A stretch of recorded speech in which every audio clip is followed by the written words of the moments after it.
Oh, forget about the Italian job. It's the Brazilian job going on at Swansea. Hey, you want to play every game away from home, you two, from now onwards? Can we arrange that with the EFL? Because you're far better than you are at the Swansea Stadium. Good evening. How are you, fans? Much better than last week. A lot better this All week. right. And welcome back to the Swansea View. We've got Richard and James with us. And this week, the guest on the Swansea View is our Blackburn fan, Harry. Good evening, Harry. Good evening, mate. You looking forward to a nice trip down to South Wales this weekend? Yeah, it was a very nice one last time we played him at Swansea's place, so hoping for more of the same this time. More on that in a minute. Okay, then, fresh back from Sunderland are the Swans. You just love playing in the northeast, don't you? Is it the climate there? Do you like getting a little bit warmer for you? Is it there sunnier skies than South Wales? What's going on with this away form? It's almost like a home away from home, really, isn't it? This is still cold, dark, and wet, like down here. It's all good, isn't it? It's All just right. the pressure off, I think. I think the home form has been so bad, they seem to have a new lease of life when they go away. Yeah, all right. Let's talk about the game then, shall we? Obviously, Ronald is going to get the headlines, but can we also talk about Joe Allen and Norton as well? Let's start with Joe Allen, Richard. How instrumental was he in making sure Swans came back with 3 points? I think you look at Joe Allen, we've always known he's got it in him to kind of make a big difference in his team, but he just hasn't been fit since he's arrived back at the club. But having a run of games with Joe Allen now to the end of the season could be a massive difference in his Swansea team. You could see the way he controls the midfield.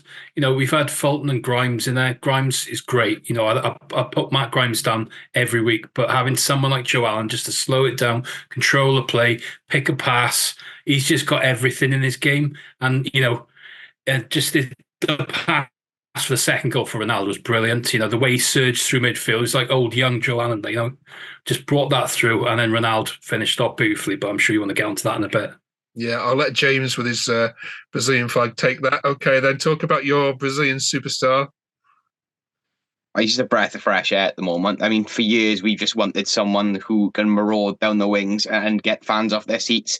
And we've seen glimpses of it. But Saturday was it was a complete performance from him. Just everything he seemed to do just seemed to pay off. But I think a lot of credit has to go to Joe Allen, especially for that second goal, the ball through. But Ronald's touch to bring it under his control and finish it was, I couldn't believe what I was watching. It was genuinely like watching 1970s Brazil. I was like, we played rubbish all season. Now all of a sudden we're doing this. But yeah, it was really good to watch.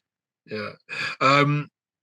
And then just a word on Norton as well, Richard, who's again lots of fans of praising. How effective has he been in recent games for you? Well, right back's just the problem position we talk about every week. Without Key, without Darlin's played there. We've been without Ashby's been out. Everyone's had a go, but Carl Norton, 300th game. I think it's 300th game. He's just fantastic professional, and 35 years old, just keeps himself fit, does a job, and he's just up and down. He's a really good, solid professional to have in your team. Experience in a young side as well. He can't be knocked at all. Yeah, great player. James, can I ask you though, quite honestly, when you walked out the stadium, and you heard the other results, was there a tinge of disappointment, even though Swansea had won? It's still massively encouraged by the result, but yeah, to hear that. I think it was 6 of the bottom 8 all picking up 3 points was, I think if you'd asked anyone before the games whether that was going to happen, I don't think anyone would have said it. But yeah, just coming away from there with 3 points, it's huge. Anyway, when you hear that, it's like, it feels like 6 points then when you hear the rest of the results didn't go our way. Yeah, it's unbelievable, isn't it? Just how much of a run QPR, Huddersfield, Sheffield Wednesday, all winning on top of points being picked up by Blackburn. There's only poor old Stoke down there that is still struggling. Harry, when Swansea visited Ewood Park earlier this season, they came out with a 1-0 win, quite against the run of form that both teams were at the time. What did you make of Swansea then, and how much are you not looking forward to or looking forward to this game? Yeah, well, if memory serves me correctly, it wasn't the greatest game of football. I think it was a little bit scrappy. A good goal won it for them at the end. It was one moment of quality. I think it's going to be a different game this time round. One thing we know about Rovers now is that they are going to be a difficult side to beat. I know the Swansea manager had a bit of a nightmare start to his time at Swansea, but did well at Notts County, starting to do a little bit better now. Should be an interesting game, but it won't be as free-flowing, possession-based as it was when it was John Dale Thomason versus Russell Martin. Blackburn will try and break up the play, make it a little bit scrappy, and it'd probably be one goal in it either way, I think. Okay, yeah, because you won 3-0 there last year in the corresponding fixtures. You were there at that one and enjoyed it? Yeah, not many of us there for that long trip down to Wales, but worth it a million times. Okay. I'm going to ask you both then, and we're asking every team, who's going to go down based on what you've seen and think, because we're now in 10 games left after this one. Richard, based on the fact that we think Rotherham are already gone, which other two teams are going to join them? Well, yeah, like you say, Rotherham are gone. I don't know. I have a sneaky feeling there's a certain Bluebirds are dropping a bit recently. Maybe they might get sucked in. I think, there's a bit of a battle coming on. We got a certain game this month coming up as well. And a big win for us, could put them right in trouble. But yeah, I think Stoke fans, unfortunately, I think they're not looking too great at the moment either.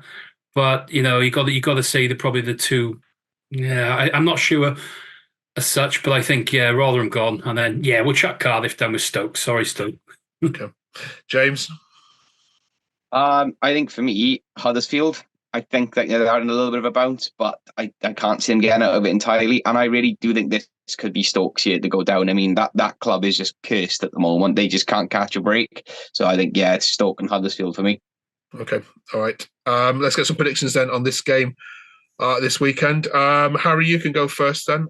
As the visitors, they haven't yet won under the manager at home. So, yeah, like I alluded to before, I think it's going to be a bit of a scrappy game. Rovers are going to be a difficult team to beat now. Since Eustace came in, we've only lost one game, albeit not played against some great sides. But Swansea are sort of a similar team to us in terms of league position and I suppose form and performances at the minute. So I think it'll be one goal in it either way, or it'll be a draw. It's a safe bet to bet on a draw for Rovers at the minute. I think it's three draws on the spin. I think that's what I'll go for. I'll go for 1-1. Okay. Let's get this one's review then. James? I'm going to go for 2-0 Swans. I think it's going to be a massive clash of different philosophies. You've got the pragmatist, that's John Eustace, and you've got a man who likes to play free-flowing football in Luke Williams. So I'm going to go, 2-0 home win. Okay. Richard? I think a big part of it is if we can get through that first 20 minutes at home without conceding, because we just never get through that 20 minutes. If we do that, we'll win. So I think we'll do it this week to 3-1. 3-1. Crikey, Richard. Crikey, you've been on the sauce. Right, okay. If you're a Swansea fan and haven't yet subscribed to us, please do. It's 10 massive games coming up. And there's one in a couple of weeks' time, isn't there, that is going to pique the interest, I think, of most Swans. The Cardiff, the Welsh derby. Good luck to you this weekend. Enjoy the game all. Catch you next week. Thank you. Thanks. Bye.